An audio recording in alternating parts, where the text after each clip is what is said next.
जैसन दूध मलाई में मिठाई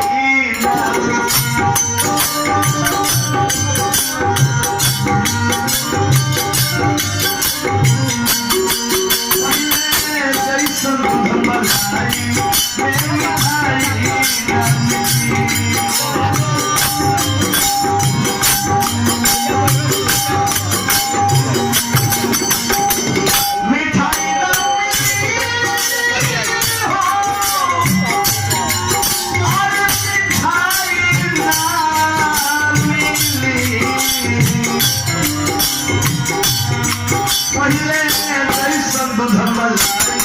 में मिठाई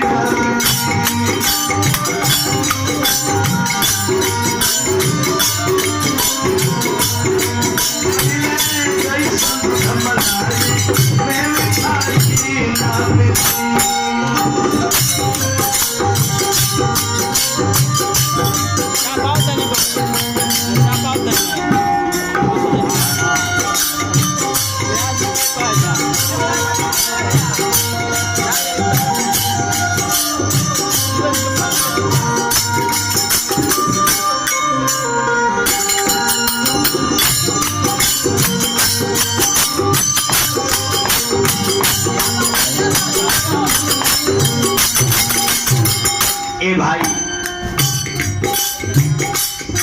जवन पुअरा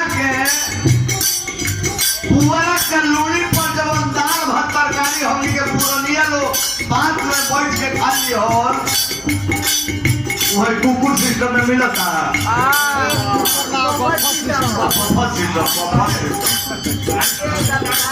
सिस्टम पर ठीक बात हाथ में बोतल ले लिया भीख मांगत रही ठीक है हाथ एमपी साहब हमर विधायक है बहु भीख मांगत रहे जूठे में जूठ निकाल के खाता रहे अरे महाराज जी के मठिया पर जब प्रसादी मिल जाई कहीं मिले वाला था पहले जैसन दूध मलाई में मिठाई ना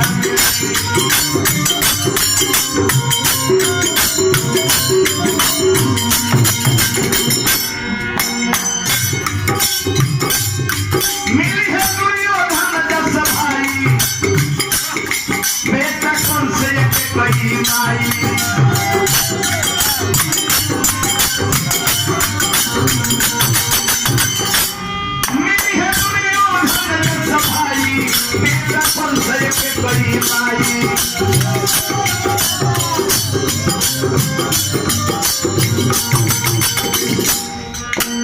मिली है दुर्योधन जस भाई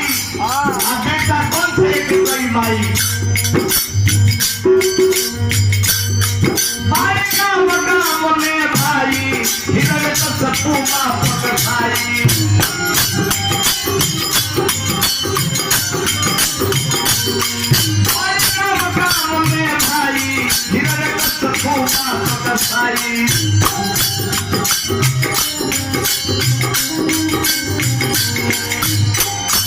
आई को मानवर के तरफ से मेरे कामन पर पुरस्कार गई सुंदर खातिर मालिक की प्रार्थना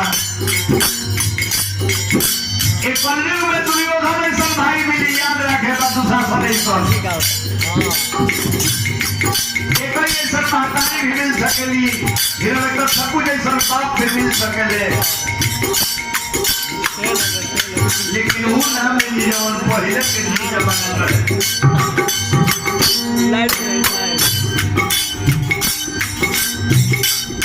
बेटा सरवन जैसा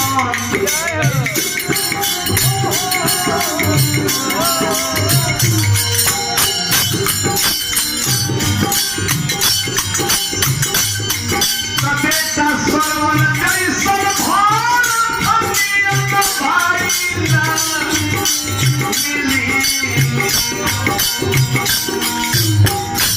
चलिए बहुत पुरस्कार गई सब मिल जाएंगे कि सरवन है सर बेटा आप भरत है सर भाई आप पहले का मिठाई ना मिली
मान्यवर के तरफ से फिर पुरस्कार आएगा। गीत सुनला के बोलना हो करके समझे के चाहिए कि गायक का गावता हो में कौन कौन शब्द डले बा।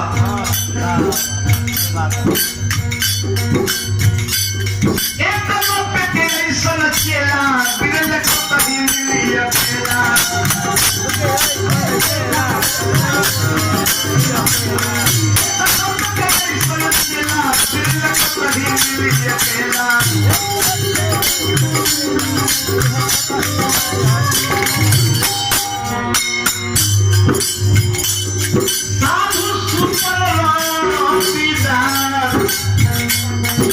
ऐसा संत मिली है खास साधु सुपर रविदास ऐसा संत मिली है खास एक लत के ऐसा चेला को नहीं मिली है बिरले अकेला साधु सुपर रविदास महाराज ये संत न मिली है खास याद तो ढेर बड़े कृष्ण सुदामा नियन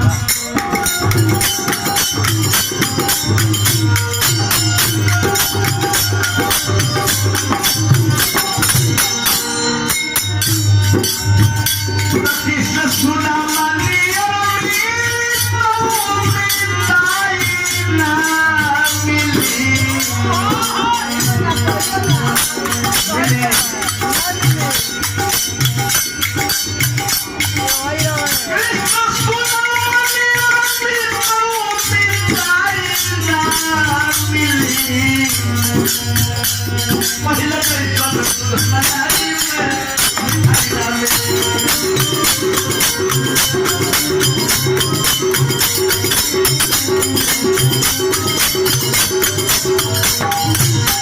देखो रहे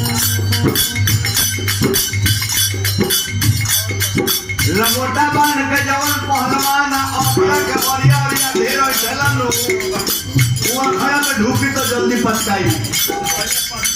आए कहो पहलवान वाला सकी का छोड़ के चुपचाप बैठो रहना सो आए के बेला खड़े में कूद जाओ सो धक फड़क दिया सो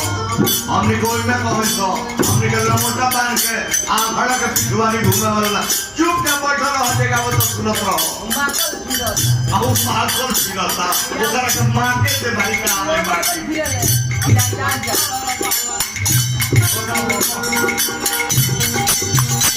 मिठाई ना मिली हो आई ना मिली पहले से दूर मचाई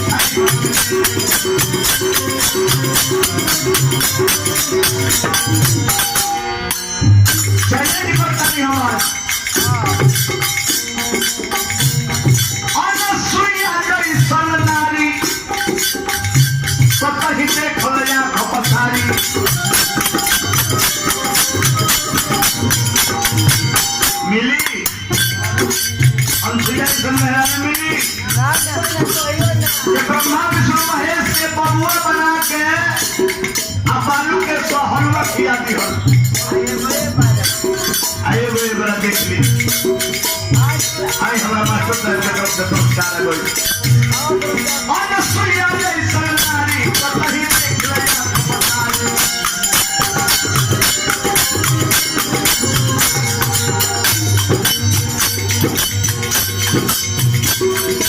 मिली है राम जी गई सन नायक ऐसन भाई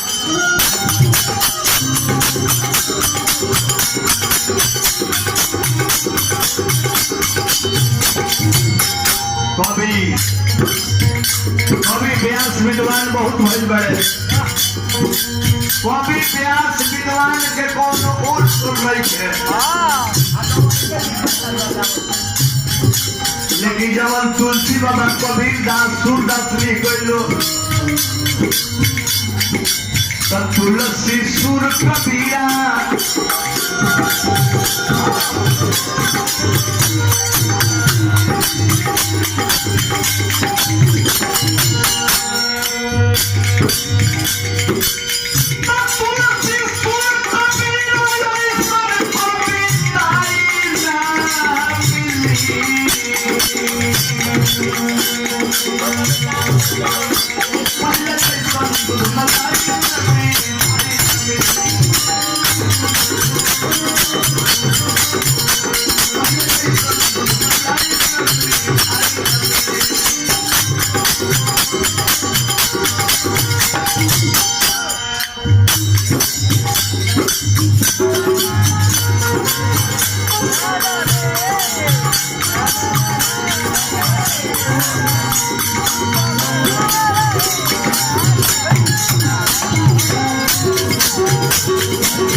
मेरा सवारी का अनुरागी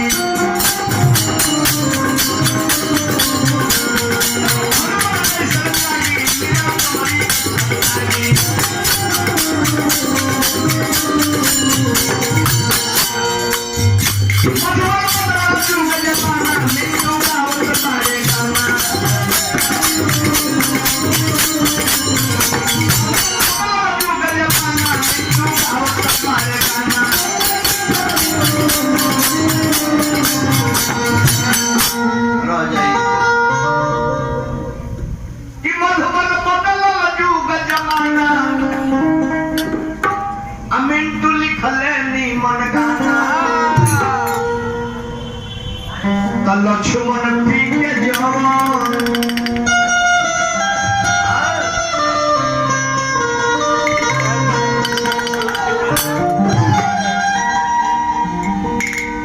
लक्ष्मण पी के जवान दवाई ना मिली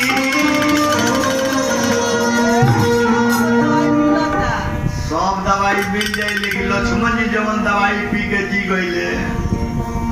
वो दवाई मिली जी वो दवाई में है दवाई में अंतर भाई अंग्रेजी दवाई हो ये बीमारी ठीक ना कर दवाई ये अंग्रेजी हो ठीक करी तरह का क्या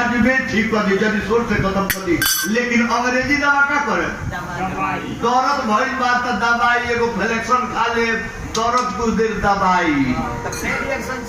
अब फिर ओकर जब दवाई के पावर खत्म हो तो फिर दवाई